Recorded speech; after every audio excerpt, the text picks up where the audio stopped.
আপনি কি জানেন একটা লুকানো রোগ আপনার সব নেক আমল ধ্বংস করে দিতে পারে? হ্যাঁ, সেটি হলো হাসাদ।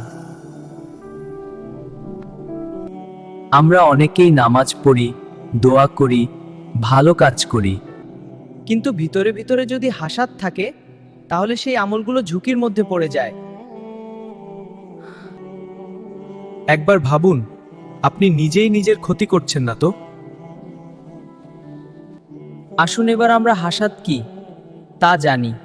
হাসাদ মানে হলো অন্যের ভালো দেখে কষ্ট পাওয়া এবং মনে মনে চাই ওই নিয়ামতটা তার কাছ থেকে চলে যাক।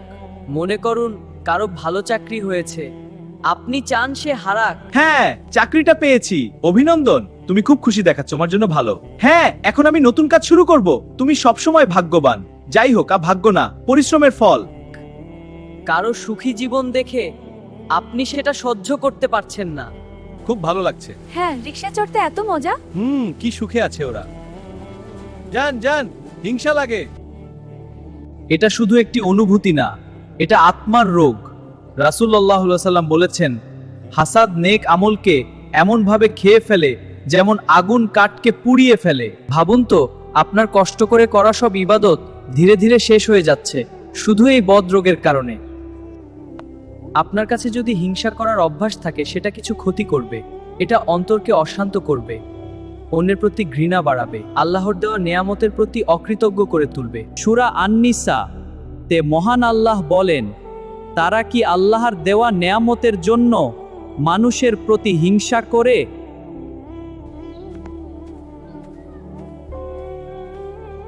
রাব্বি, কি খবর তোমার? ভালো আছি, তুমি কেমন আছো? আমিও ভালো। রাতুল, হিংসা ও মুনাফিকি চিন্তা থেকে বাঁচার দোয়া তুমি জানো? হ্যাঁ, আমি জানি। হাসাদ বা হিংসা এবং বদনজর থেকে বাঁচতে সকাল সন্ধ্যায় সূরা ফালাক ও সূরা নাস, আয়াতুল কুরসি এবং সূরা ইখলাস পাঠ করা সবচেয়ে কার্যকরী। হ্যাঁ, আমি একমত।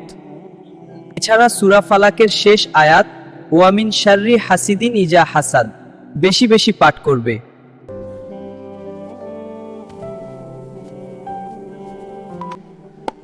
আস্তাগফিরুল্লাহ বেশি পড়ুন, এতে অন্তর পরিষ্কার হয়। হ্যাঁ, ঠিক বলেছ।